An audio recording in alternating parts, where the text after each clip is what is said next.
I still remember the day I first heard whispers of the iceberg phenomenon. It was a chilly autumn evening when my grandfather, a seasoned sailor with decades of experience at sea, shared tales of a mysterious occurrence that had haunted sailors and fishermen for centuries.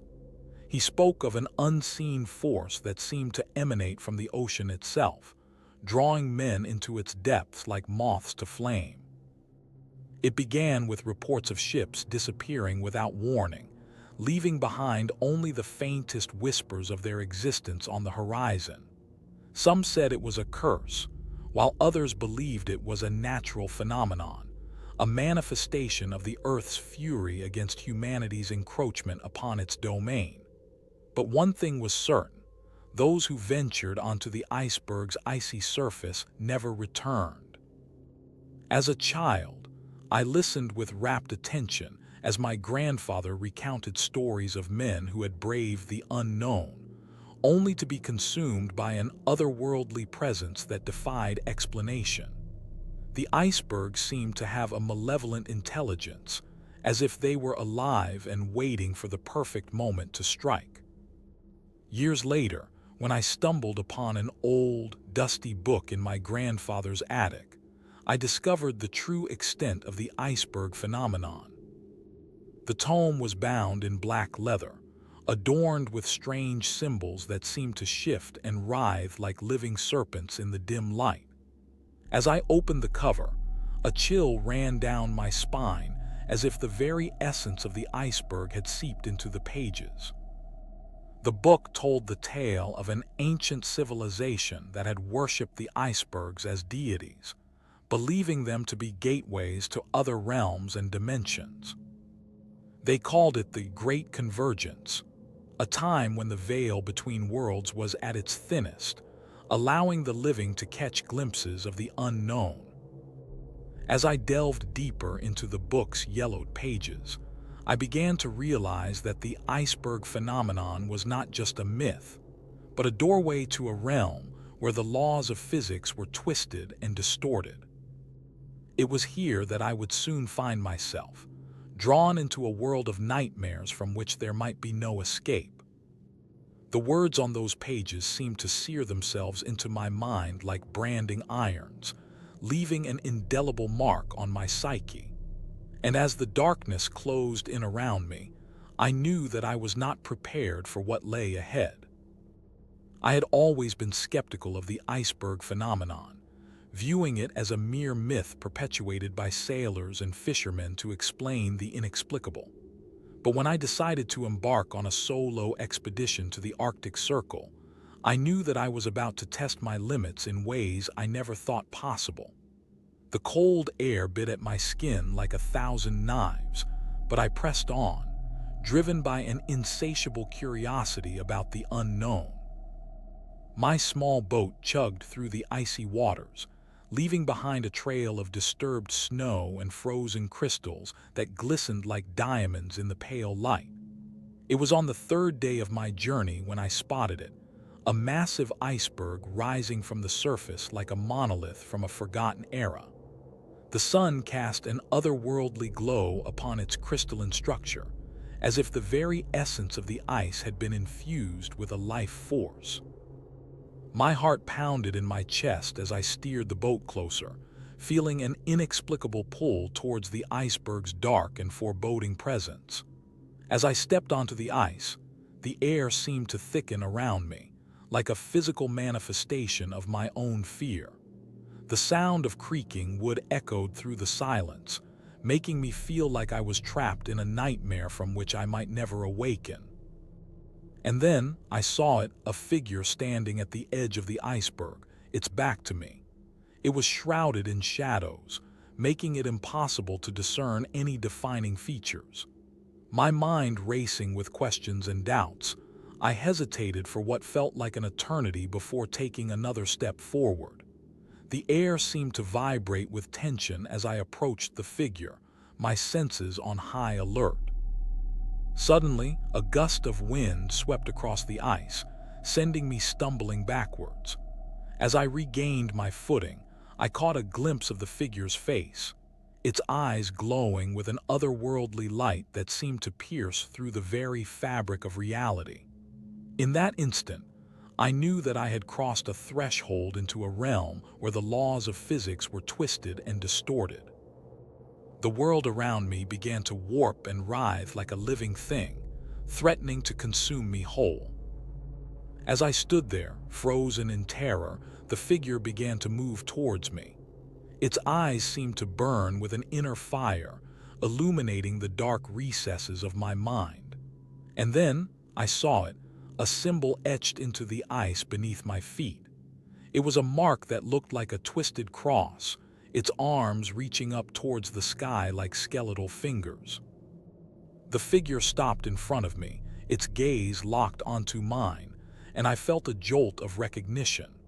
Suddenly, memories flooded my mind, images of a family history that I had never known. My grandfather's stories about the iceberg phenomenon came flooding back, and I realized that he was more than just a sailor. He was a keeper of secrets.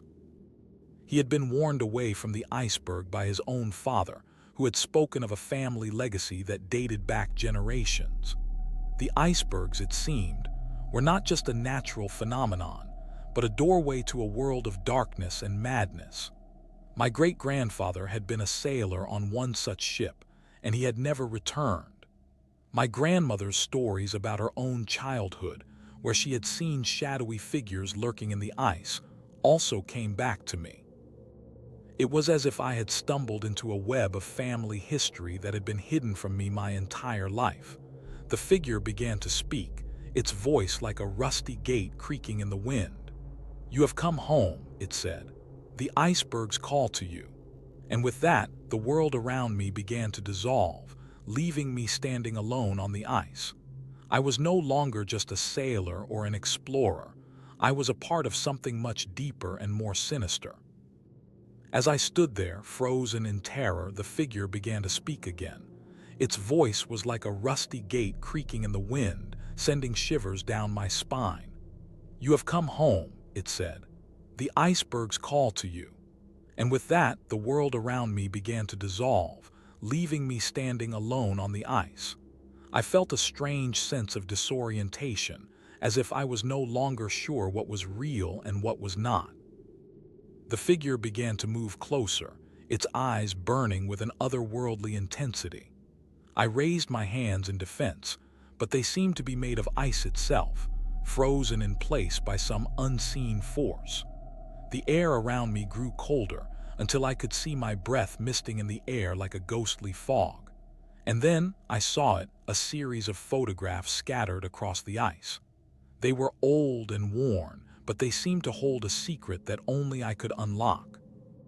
I picked one up, and as I did, the world around me began to shift and writhe like a living thing. The photograph showed a shipwrecked vessel, its hull breached and its cargo scattered across the ice. But it was the figure standing at the helm that caught my attention. It looked uncannily like my grandfather, his eyes black as coal and his skin as white as the driven snow. I felt a jolt of recognition, mixed with a sense of dread. What secrets did this photograph hold? And what lay behind the figure's enigmatic smile?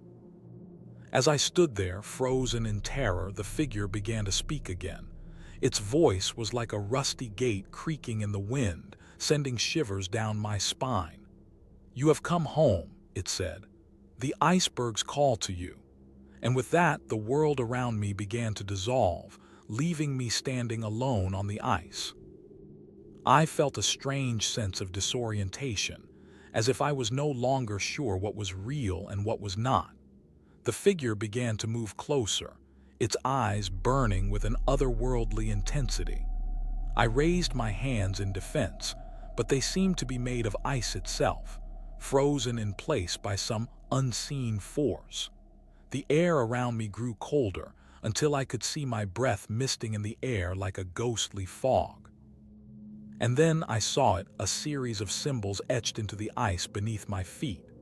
They were ancient runes, their meanings lost to the ages. But as I gazed upon them, I felt a strange sense of recognition. These symbols had been used by my ancestors, who had performed an ancient ritual on this very spot, a ritual that had called forth the icebergs themselves. The figure began to chant, its voice rising and falling in a hypnotic rhythm. "The icebergs are coming," it said. "The icebergs are here." And with that, the symbols on the ice began to glow with an otherworldly light. I felt myself being drawn into their depths, as if I was being initiated into some ancient and forbidden knowledge. The world around me grew darker, until all I could see was the figure's face. Its eyes burned with an inner fire, and its smile seemed to grow wider with every passing moment. I knew then that I had stumbled into something much bigger than myself, something that threatened to consume me whole. As I stood there, frozen in terror, the figure's eyes seemed to bore into my soul. I felt a strange sense of connection to it, as if we were bound together by some unseen thread. The air around us grew colder, until I could see my breath misting in the air like a ghostly fog. And then, suddenly, the figure spoke again. "You are not who you think you are," it said. "Your memories are false, your past a fabrication." I felt a jolt of confusion, as if my entire identity was being torn apart. The figure began to walk towards me, its movements slow and deliberate. As it approached, I saw that its eyes were no longer just burning with an inner fire. They were also reflecting something else, something that looked uncannily like my own eyes. "Look into mine," the figure said. "See the truth." And with that, it opened its mouth, revealing a cavernous space inside. My gaze was drawn to the figure's lips, and as I looked, I saw something that made my blood run cold. A message scrawled across the inside of its cheek in a language I didn't understand, but somehow I knew exactly what it said. "You are one of us," it read, "a descendant of the iceberg's ancient lineage." The figure's eyes seemed to gleam with approval, as if it had been waiting for me to see the truth. And in that moment, everything changed. My past, my present, my entire existence, all of it was revealed to be a lie. I was not who I thought I was something more. As the figure's words sank in, my mind began to reel. I stumbled backwards, my legs trembling beneath me. The world around me grew distorted, like a reflection in rippling water. Colors blended together, sounds became muffled, and time itself seemed to slow down. The figure watched me with an unblinking gaze, its eyes burning with an otherworldly intensity. "You are one of us," it repeated, its voice echoing in my mind. "A descendant of the iceberg's ancient lineage." I felt a creeping sense of dread as I realized the true nature of my existence. I was not human, I was something else, something ancient and evil. The figure began to laugh, a sound that sent shivers down my spine. It laughed until its sides ached, until tears streamed down its face. And in that moment, I knew I was doomed. My sanity began to unravel like a thread pulled from a tapestry. I stumbled and fell, my mind fragmenting into 1,000 shards of broken glass. I saw visions of the icebergs past, ancient civilizations risen and fallen, cities buried beneath the ice, and gods worshipped in secret rituals. I saw myself at the center of it all, a pawn in a game of cosmic importance. And with each passing moment, my grip on reality faltered further. I became lost in a labyrinthine maze of corridors and chambers, pursued by shadowy figures that seemed to be made of ice itself. The figures' laughter echoed through the halls, growing louder with every step. I stumbled upon ancient artifacts, ritual masks, bones bound with icy strings, and sacred texts written in blood. Each one whispered secrets in my ear, tempting me further down the path of madness. And still, the figure laughed, its eyes blazing with an otherworldly power. For in that moment, I knew I was nothing more than a mere puppet, dancing on the strings of the iceberg's malevolent will. As I descended further into madness, The world around me became a kaleidoscope of colors and sounds. The figure's laughter grew louder until it was almost deafening. I felt like I was drowning in a sea of chaos, unable to escape the crushing weight of my own sanity. The walls around me began to melt away, revealing a vast expanse of nothingness that seemed to stretch on forever. I stumbled forward, driven by some primal urge to explore this endless void. Every step I took felt like a betrayal, as if I was surrendering myself to the very abyss I sought to escape. And yet, I couldn't stop. The figure's laughter had become a siren's call, drawing me deeper into the heart of madness. I saw visions of cities consumed by flames, oceans boiling with an otherworldly energy, and mountains shattering like fragile glass. The ground beneath my feet began to shift and writhe, as if it too were alive and eager to devour me whole. I felt tiny and insignificant, a mere insect crawling across the surface of a planet in turmoil. And then I saw them. Creatures made of ice and shadow, their eyes glowing with an ethereal light. They moved towards me with an unnerving slowness, their very presence seeming to suck the air out of my lungs. The figure's laughter grew louder still, until it was almost a scream. I knew then that I was doomed. The creatures closed in around me, their icy breath on my skin sending shivers down my spine. And as they touched me with their frozen fingers, I felt myself being pulled apart at the molecular level. My mind shattered into 1,000 fragments, each one screaming out in agony as it was torn from its moorings. The last thing I saw was the figure's face, its eyes blazing with an otherworldly power as it spoke a single chilling word: "Welcome." As I lay there, surrounded by the creatures made of ice and shadow, my mind was shattered into 1,000 fragments. Each one screamed out in agony as it was torn from its moorings, leaving me a shell of my former self. The figure's laughter still echoed in my ears, a constant reminder of the chaos that had consumed me. I saw visions of my life before memories of loved ones, moments of joy and sorrow, but they were distorted, twisted into grotesque parodies of their former selves. My sense of identity was gone, replaced by a sense of disorientation and confusion. I stumbled to my feet, only to find that my body had been transformed as well. My skin was deathly pale, my eyes sunken and dark. I looked like a creature from the very depths of madness itself. The creatures closed in around me once more, their icy breath on my skin sending shivers down my spine. I knew then that I was no longer human. I had been remade in the image of the iceberg's twisted power. The figure's laughter grew louder still, until it was almost deafening. I stumbled forward, driven by some primal urge to escape the creatures and reclaim my sanity. But it was too late. The madness had consumed me whole. I was no longer sure what was real and what was just a product of my own fevered imagination.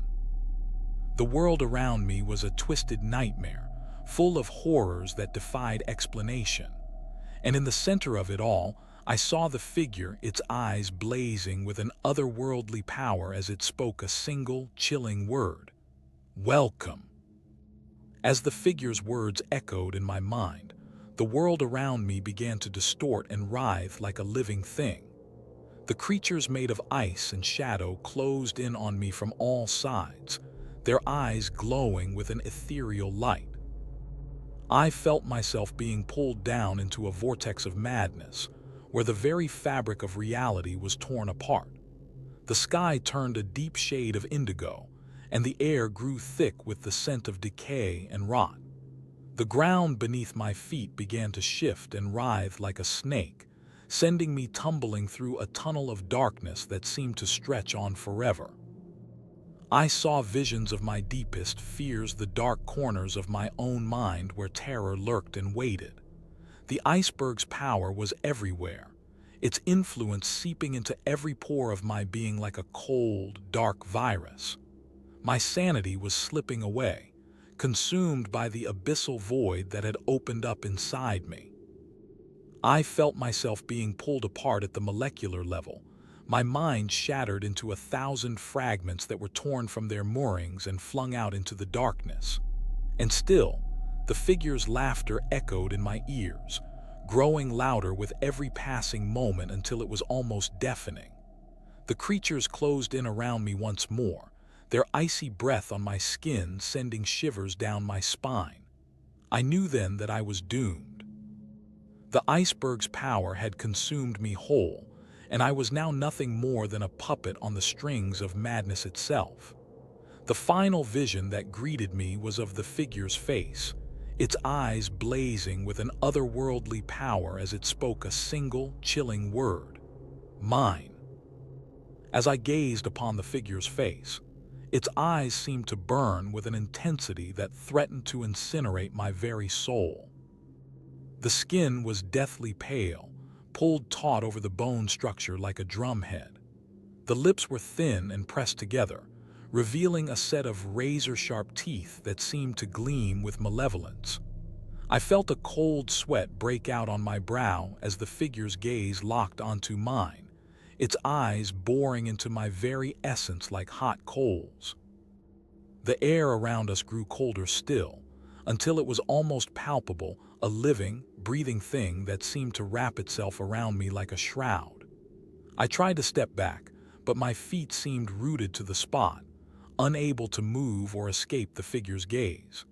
And then, as if summoned by some unseen force, the creatures made of ice and shadow began to take shape around us.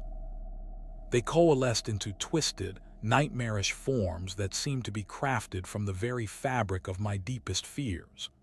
There was the one with eyes that glowed like embers, a constant reminder that I would never be able to escape the darkness within myself.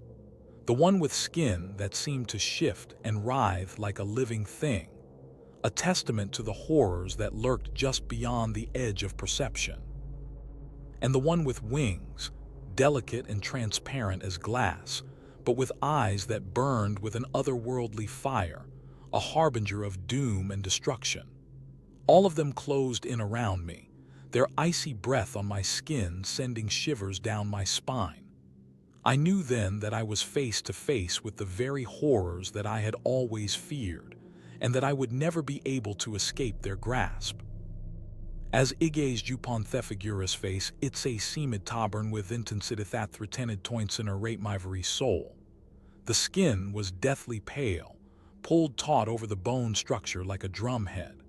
The lips were thin and pressed together, revealing a set of razor-sharp teeth that seemed to gleam with malevolence.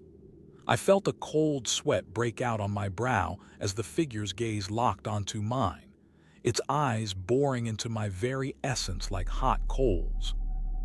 The air around us grew colder still, until it was almost palpable, a living, breathing thing that seemed to wrap itself around me like a shroud. I tried to step back, but my feet seemed rooted to the spot, unable to move or escape the figure's gaze. And then, as if summoned by some unseen force, the creatures made of ice and shadow began to take shape around us. They coalesced into twisted, nightmarish forms that seemed to be crafted from the very fabric of my deepest fears. There was the one with eyes that glowed like embers, a constant reminder that I would never be able to escape the darkness within myself. The one with skin that seemed to shift and writhe like a living thing, a testament to the horrors that lurked just beyond the edge of perception. And the one with wings, delicate and transparent as glass, but with eyes that burned with an otherworldly fire, a harbinger of doom and destruction. All of them closed in around me, their icy breath on my skin sending shivers down my spine.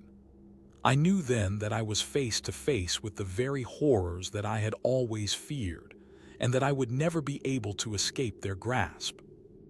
The figure's eyes seemed to burn brighter still, until they were like two stars blazing in the darkness. And then, in an instant, everything went black. I felt myself being pulled apart at the molecular level, My mind shattered into 1,000 fragments that were torn from their moorings and flung out into the void. And when the darkness finally receded, I was left with nothing but an empty, echoing space, a hollow shell of a soul that had been consumed by the horrors of the iceberg's power. The figure's face still lingered in my mind, its eyes burning like a brand on my very essence. I knew then that I would never be able to escape the darkness that had been unleashed upon me, and that I was forever trapped in the abyssal void that had opened up inside me.